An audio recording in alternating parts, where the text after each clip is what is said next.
Hi, and welcome to the Love You More podcast. Today I have Hayden. He's a cousin of mine, actually, and just a cradle Catholic, and has had his troubles and obstacles through going to church and trusting in God and trying to figure out that purpose for his life. Thank you so much, Hayden, for being with me today. Of course, I would always have time for my lovely cousin Lauren. Thank you. So I just want to get to know you a little bit, those who are listening, just to know who you are, where you come from, and kind of like your journey through life. Well, I'm 21 years old now, and I'm just finishing up college. Like you said, I was a cradle Catholic and born and raised in Colorado. Throughout high school and everything, I always went to church with my family and grew up going to church every Sunday. And it was kind of just, okay, all right, we went to church again this Sunday. It was just became a norm, and I just did it to go, And Right. Throughout college, I have grown a lot closer to God in terms of, like you said, through my struggles and even periods of not going to church and living the right way, and then finding myself back there, going on a mission trip to Ecuador. Actually changed my perspective on the Mass and going to church again, and just really valuing every weekend and every chance that I get to go to Mass. It's really seeing the beauty in it all. I think just that mission trip got me more refocused, or made me realize, what the Mass truly was. And it was in a different language, but it was beautiful at the same time. And so I've got a more of appreciation, and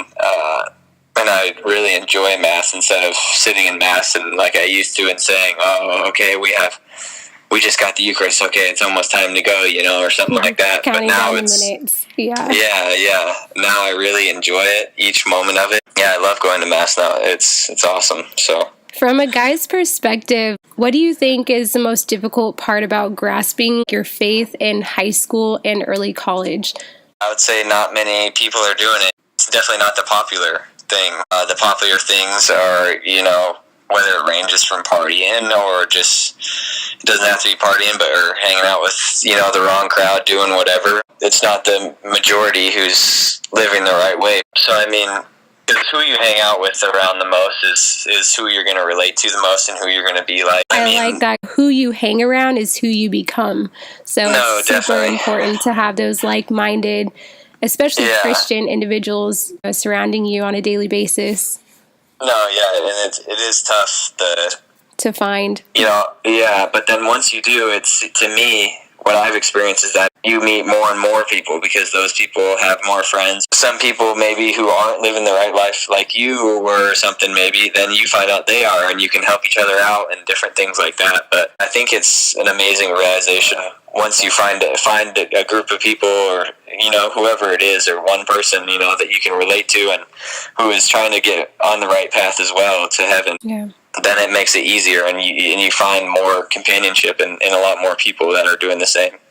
What about going through relationships, dating and things like that? Did you ever bring your faith, or was your faith always a part of your relationships, or was it kind of a struggle to bring your faith aspect? I didn't ever really want to date anybody unless they were, faithful themselves, and I always could tell after, the first or second date or whatever it was. For me, if they do have a longing for the Lord and a relationship with the Lord in any type of way, I found that way more attractive. It kind of helped me to, help them in a relationship. I would always try to, like I said, find somebody who had that faith, but also, would tell them, I have my struggles and I know you have yours, so let's help each other through it. And so I always tried to bring it in. It wasn't always the easiest. With some people it was easier than others, but I think I found as long as you communicated it, I think they were even more attracted to you, and it was an appreciation and a better relationship because of that. Right. A lot of girls saying, there's not enough good guys out there, and I'm looking for the right guy, and I want somebody to respect me. But then at the same time, you go to their Instagram account and they're posting seductive pictures or partying and going out all the time. Is that something that's attractive to a guy like you? I have 4 sisters, and I think my two older sisters, they always handle themselves well on social media, and my younger ones, we try and help them. I know they probably don't want to hear it too much from me, but maybe I'll suggest to my sisters that they talk to my little sisters, and say, hey, maybe you shouldn't post that, or just be careful, and to always make them aware of what they're posting, because although they may not understand because all their friends or whoever is posting all the things that you talked about, but with the social media, I'm not too big into it, but if I start talking to somebody and I want to find a little bit more about them, and we follow each other on Instagram or something, I think you can kind of tell a lot about a person from their Instagram and how they're posting, what type of pictures and comments are they saying, and different things like that. So that's always been an indication to me right off the bat, how a girl presents herself, and I definitely look for the girls who are dressed more modest, and I just think it's a more mature girl who is ready for a relationship. For somebody that you look to one day bring home to like your family, to meet me and your family, yeah. What would be that ideal girl from your perspective that you'd look for? Yeah, I mean, one just wants to be themselves and isn't, afraid to talk to anybody in the family, or is just open and excited to meet my family, and knowing that we are a Christian family, and I've had girlfriends in the past who have, been excited, and it was cool for me, to bring them home, and knowing that they want to get better in their faith, and I do as well, and I have a good Christian family at home, and so definitely, a girl who's willing to, want to build their relationship with me and my family and with God all at the same time, and somebody who definitely dressed modest all the time, and especially around the family, and different things like that, that just shows that she has self-respect for herself, and she's mature enough to know that that's how she should present herself. Yeah, that's awesome. Being a guy in today's society, I know it's not easy with the music, the pictures of girls and parties and the fun life.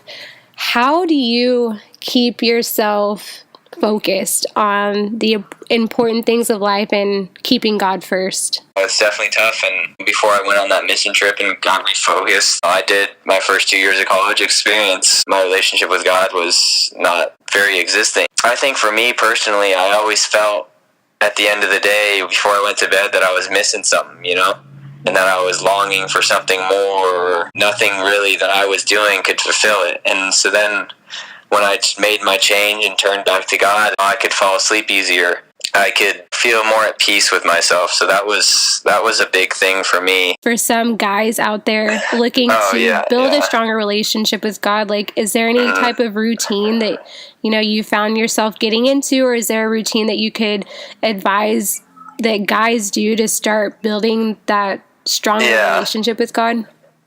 Yeah, well, for one, like I was saying, try and notice that in your life, and it's hard to do and really say, wow, I'm not as happy as I could be right now, or I feel this lack of fulfillment in my life. But when you really put that effort into gaining a relationship with God, I think it fills that fulfillment and that those needs that you feel deep inside when you really acknowledge those. So just be aware of those, I would say, which is tough to do with yourself.